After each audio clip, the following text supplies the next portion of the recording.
But we begin tonight with breaking news. Judge Juan Marchand making public his decision to uphold sentencing for Donald Trump's conviction back in May on 34 counts of falsifying business records in the New York hush money case, in which Trump paid off porn actress Stormy Daniels to keep the information about their alleged affair, which he continues to deny, out of the public eye before the 2016 election. The decision is yet another historic first for Trump. Judge Marchand has ordered Trump to appear for sentencing on January 10th, next Friday, just 10 days before Chief Justice John Roberts will swear him in as president. Once he's sentenced, Trump will officially be a convicted felon. Let that sink in for a minute. Not only will he be a convicted felon, but he will also be the first president in American history to be a convicted felon, something Trump has worked assiduously to avoid. This will join a litany of stains he cannot expunge from his legacy, no matter how many friendly courts stack things his way. From being the first president to be impeached twice, the first president to be accused of inciting an insurrection, and the first president to be found liable for sexual abuse and defamation by a jury of his peers. In his meticulous 18-page decision, Judge Marchand acknowledged that prison time would not be part of his sentence. He did, however, address, point by point, each of the Trump counsel's legal arguments as to why the case should, in their view, be dismissed. Key among them was the claim that as president-elect, Trump was afforded the same immunity as sitting presidents. Judge Juan Marchand writes, binding precedent does not provide that an individual upon becoming president can retroactively dismiss or vacate prior criminal acts, nor does it grant blanket presidential-elect immunity. He added, to dismiss the indictment and set aside the jury verdict would not serve the concerns set forth by the Supreme Court in its handful of cases addressing presidential immunity, nor would it serve the rule of law. On the contrary, such a decision would undermine the rule of law in immeasurable ways. He closed by ordering the future president to appear virtually for his sentence on January 10th. Where he could face a fine or probation. Donald Trump's spokesperson vowed that Trump would fight this decision and all, quote unquote, hoaxes until they are all dead. Joining me now is Katie Phang, trial attorney and host of the Katie Phang Show right here on MSNBC, and former Republican Congressman Denver Riggleman, who served as senior advisor to the January 6th Select Committee. Thank you both for being here. Katie, my friend, I want to go to one of the parts of this decision that I found the most fascinating, the most interesting. Judge Marchand wrote a really fascinating decision. Talk to us about this apparently made-up concept called presidential-elect immunity that the Trump team tried to put forward and how that got knocked down. Yeah, and even Denver's having a chuckle at that, too, because Donald Trump was trying to abuse the horrible SCOTUS opinion that came out that provided him with presidential immunity by trying to distort it to create this brand new avenue of immunity called president-elect immunity. But Judge Marchand made quick and swift dispatch with this idea that Donald Trump has this version of president-elect immunity. And it also threads the needle very carefully, I think, for appellate purposes, Joy, because it makes it clear that the actions of a president when they are not sitting in the Oval Office does not afford him or her immunity. And that covers the bases for the conduct that was criminal in this instance. Remember, this was the falsification of business records, and this happened before Donald Trump went into the Oval Office.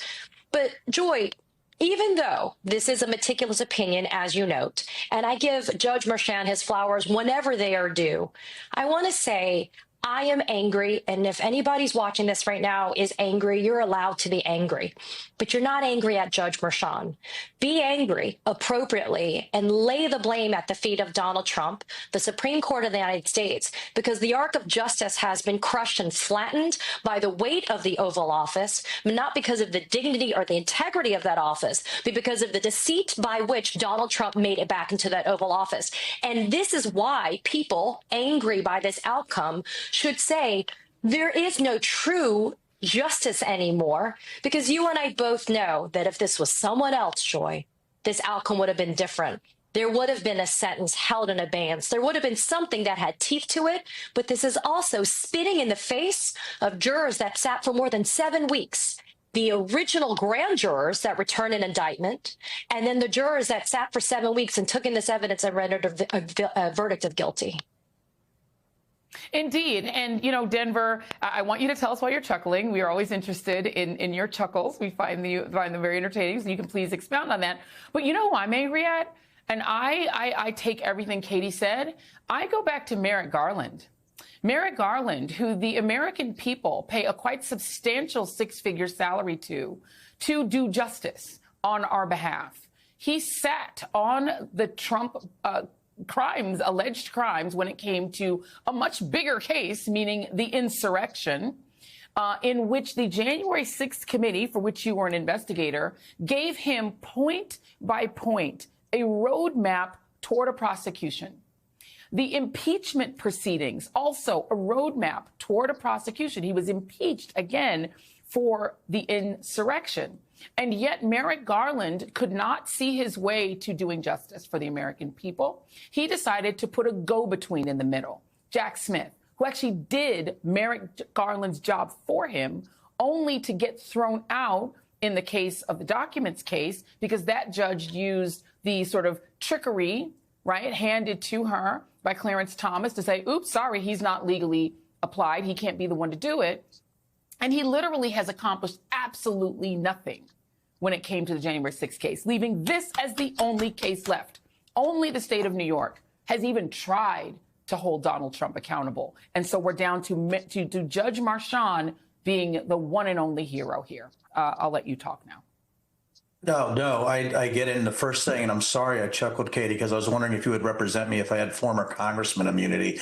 That's why I laughed. I thought that might be something we could utilize in the future for me, because I get in trouble all the time, as you guys both know. And so here's where, if me and you were sitting around drinking a whiskey right now, and I love talking to both of you about this, I still can't get over the fact that January 6th wasn't a bigger deal for the voting public, you know, especially for the popular vote when it came to the election, because there's things that I never saw come out during the actual investigation. For instance, the 35 million lines of data and call records that we sent to the archives. You know, I never saw that evidence used, and we had encrypted that data, so we don't think it was even really accessed. And I wonder, you know, with the 5 million hard pages of call records we had and we processed, what happened to that? Because we saw the command and control architecture. The other thing, too, you talked about the impeachment, the second impeachment. You know, we provided, I did, with, and people can look this up on the NCRI website, Network Contagion Research Institute. Liz called me on January 6th, or the morning of January 7th, and asked me to look at what type of groups were there that day. 3 days later, we had identified 7 white nationalist groups. The other thing that I think that's been layered underneath all this is, if we talk about what didn't happen over the last 4 years, was looking at the command and control architecture. You know, and I know that sounds like fancy. It's just who the bad guys were in the communication line and really leading the charge. But the second thing was the people that were actually involved in January 6th and the inordinate amount of law enforcement, former military, but also white nationalist groups that were there. And I think, to me, my fear going forward is that if we only have one judge standing up right now and everybody else folded, we weren't aggressive enough in going after the bad actors there, what do we do? What is... As a normal American, and I am, I'm a normal guy, right? What do I do, right? I don't have former congressman immunity, I can't do things that happen and get away with it. And you know, there might be 1,200 people in jail that might get pardoned also, but they had to pay a price. I guess if you're, as just a rational person, you wonder maybe the law isn't equally applied across everybody. And I think that's the thing that bothers me to both of you, is that I still can't wrap my arms around the fact that the facts and data identified weren't more of a factor in the election, but it just means that a majority of Americans just didn't care. And it's something that I think that's been the struggle for me in some respects. Oh, same here. I mean, between that and Americans not caring that it let 1 million people die of COVID, the fact that most voters didn't care about that, it blows my mind to this day. But there's also the contempt, and it's cited in this decision, Katie.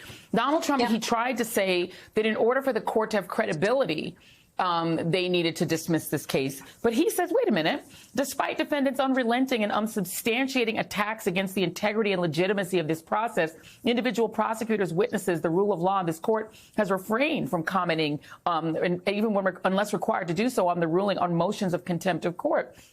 He talks about defendants' disdain for the third branch of government, whether state or federal, in New York or elsewhere, is a matter of public record. He goes into that. John Roberts, who represents this third branch of government and who essentially went out of his way to reinterpret the Constitution to ensure Donald Trump would be president again, will then get his opportunity to swear in his hand-picked preferred president. It does feel like the third branch of government took the knee because John Roberts decided he just wanted Trump back in. And to Denver's point, how does the American public respect any of this when there's only one judge who gives a damn about the Constitution, and it's Juan Merchan alone?